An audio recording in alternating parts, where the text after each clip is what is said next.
Ma'am, प्रधानमंत्री जी की सैकड़ों बार थपथपाई गई मेज के बीच अंतरिम बजट पेश किया गया और बड़े बड़े दावे किए गए। देश ये कैसा बनाया आपने, लूट कर पैसा बनाया आपने, देखिए जलते दिए भी बुझ गए, अजब दीपक राग गाया आपने। मैम, पूरा सदन अमृत काल के बजट की चर्चा कर रहा है, मैं तो गरीबों की रोटी और दाल के बजट की चर्चा करूंगा। तुम्हारी फाइलों में गांव का मौसम गुलाबी है, मगर ये आंकड़े झूठे हैं, ये दावा किताबी है। मैं इस बजट को अमीरों के लिए पेश किया गया बजट कहूंगा। इसमें गरीबों के लिए कुछ है ही नहीं। नौकरी मांगने वाले नौजवानों पर लाठियां बरसाने वालों, आपने इस बजट में युवाओं को क्या दिया? आपने पुरानी पेंशन बहाली की मांग करने वालों को क्या दिया? सालों से अपने लिए छत तलाश रहे लोगों को आपने इस बजट में क्या दिया? कुछ नहीं। और फिर आपको पूरी उम्मीद है कि पूरा देश आपके इस पेश किए गए बजट पे लहालोट हो जाए, तालियां पीटे, मंगल गान गाए। कैसे संभव है? मैं सदन में खड़ा होकर के इस बजट पे चर्चा करते हुए कहना चाहता हूं कि इस बजट में फुटपाथ पर रहने वाले, छप्परों में रहने वाले, झुग्गियों में रहने वालों के लिए क्या है, उनके लिए क्या है? जो प्रधानमंत्री के किए गए वायदों की बाट जोह रहे हैं। हर साल फरवरी की खूबसूरत सुबह और सजी हुई संसद से बरसते हुए झूठे वायदों की जवाबदेही कौन तय करेगा? कौन बताएगा कि 2022 में प्रधानमंत्री जी जो सबको पक्का मकान देने वाला वायदा किए थे उसका क्या हुआ?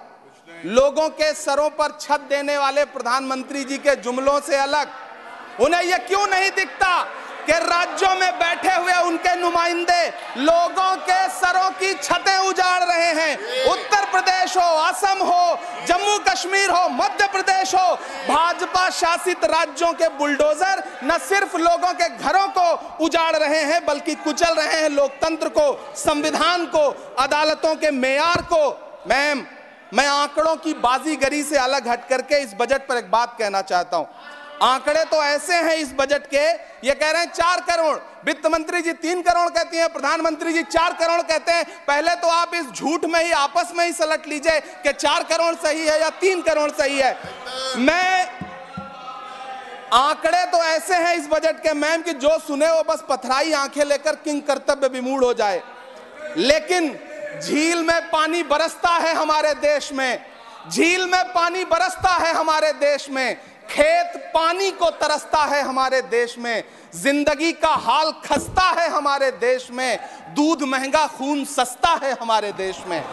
मैम, रोजगार, महंगाई, किसान, मनरेगा, पेट्रोल डीजल के दाम, गैस सिलेंडर के दाम, फसलों की एमएसपी की गारंटी, इन सब जन सरोकार की बातों से इस बजट का कोई लेना देना नहीं। हमारे ट्रेजरी बेंच के साथी हंगामा कर रहे हैं। मैं तो कहना चाहता हूं मैम, वो एक बार इनके एक नेता एक गांव में गए और उन्होंने गांव में कहा कि गांव वालों आओ, मैं तुम्हारी समस्याएं समाप्त करना चाहता हूं। गांव वाले इकट्ठा हो गए। नेताजी ने गांव वालों से कहा बताओ तुम्हारी 2 समस्याएं बताओ, मैं दोनों समस्याओं का यहीं पे समाधान करूंगा। तो गांव वालों ने कहा साहब हमारी पहली समस्या है कि हमारे यहाँ कोई हॉस्पिटल नहीं है। तो नेताजी ने मोबाइल निकाला, कहीं फोन मिलाया और मिला के फोन पे पता नहीं क्या कुछ कहा कि यहाँ गांव में हॉस्पिटल नहीं है, हॉस्पिटल तुरंत, यहाँ हॉस्पिटल चाहिए। गांव वाले खुश हो गए कि 1 मिनट में यहाँ हॉस्पिटल आ रहा है। अगली समस्या के बारे में उन्होंने, नेताजी ने गांव वालों से कहा कि मैंने आपकी पहली समस्या समाप्त कर दी, दूसरी समस्या बताओ। तो गांव वालों ने कहा साहब इस गांव में कोई भी मोबाइल का नेटवर्क ही नहीं है।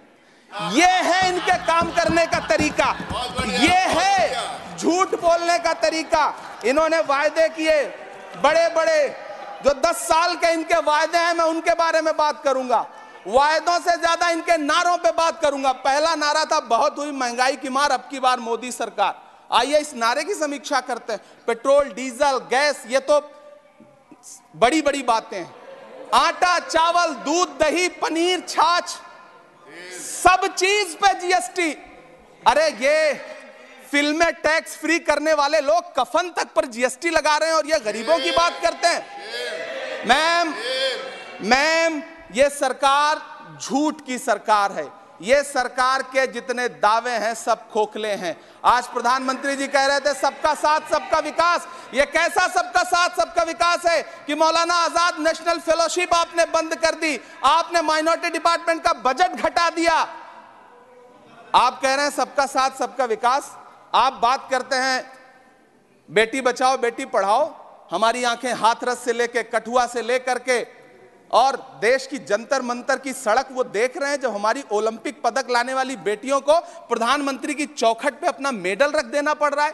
इससे शर्मनाक क्या हो सकता है। मैम, कृषि विकास दर जो 2014 में 4.6% थी, इस वर्ष गिरकर 1.8 कैसे हो गई? क्यों हर दिन 31 किसान आत्महत्या करने को मजबूर हैं? ये सरकार उन पर क्यों बात नहीं करती? कीमत तो बहुत बढ़ गई शहरों में धान की, लेकिन विदा ना हो सकी बेटी किसान की। मौका मिला तो लोगों ने कुर्सी के वास्ते तस्वीर ही बिगाड़ दी हिंदुस्तान की, और आज बड़ी बड़ी बातें कर रहे हैं। मैं यहां पर आपसे खड़ा होकर के मैं अंत में इतना कहना चाह रहा हूं कि वित्त मंत्री जी ने बजट में ट्रेनों के डिब्बे को वंदे भारत कोच में बदलने का एक प्रस्ताव रखा अपने भाषण में। ठीक है, ये सुनने में कानों को बहुत अच्छा लगता है, लेकिन मैम, ये सरकार ट्रेनों की सुरक्षा के बुनियादी मुद्दों पर एक शब्द नहीं बोलना चाहती। बालासोर हादसे में घायल हुए लोगों की चिता की राख अभी तक ठंडी नहीं हुई है।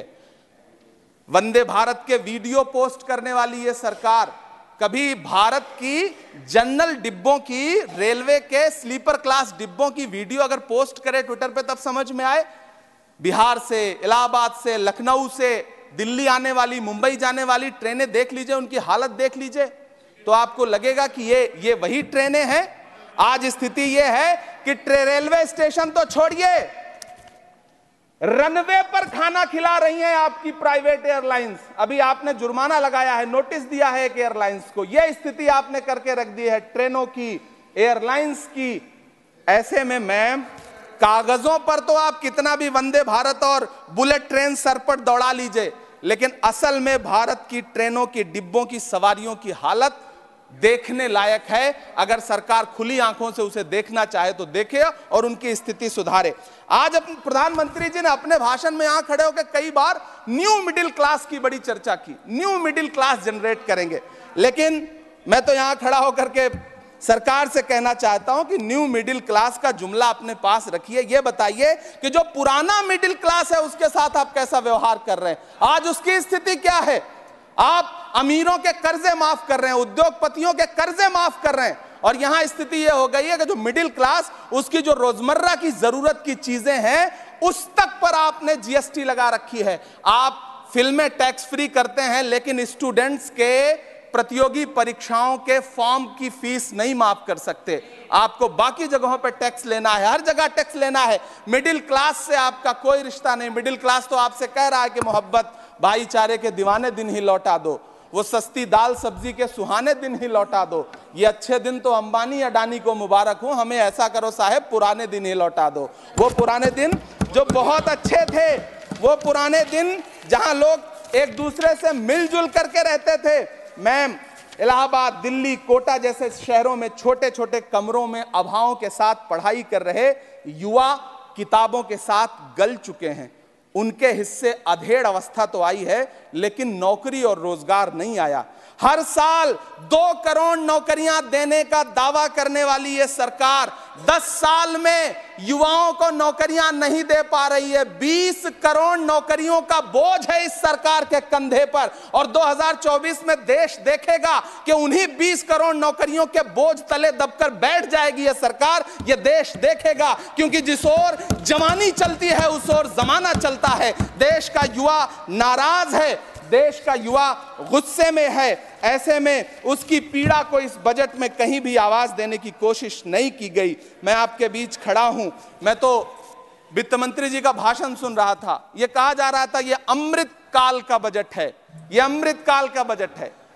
ये कौन सा बजट है ये बाद में तय होगा, लेकिन मैं इतना जानता हूं कि ये इस सरकार का अंतिम बजट है, आखिरी बजट है। इसके बाद न्याय का बजट पेश होगा जिसकी चर्चा राहुल गांधी जी पूरे देश में कर रहे हैं। न्याय का बजट, 5 न्याय महिलाओं के लिए, युवाओं के लिए, सामाजिक न्याय की बात जिसकी चर्चा पूरे देश में राहुल गांधी जी कर रहे हैं, वो न्याय का बजट पेश होगा अगली बार। ये इस सरकार का अंतिम बजट है, अंतिम बजट है। अमृतकाल में गरीबों की रोटी और दाल के लिए इस बजट में कोई प्राविधान नहीं है, कोई चर्चा नहीं है। बहुत बहुत धन्यवाद। Thank you. Welcome to K-Mall, a premium project by Kaleen Group. K-Mall is in the heart of Kolkata's electronic, garment and lifestyle hub, Khidirpur. K-Mall, which is designed as a world-class mall, is the outcome of endless effort of our experts, combined with modern superb techniques and new age design. Book now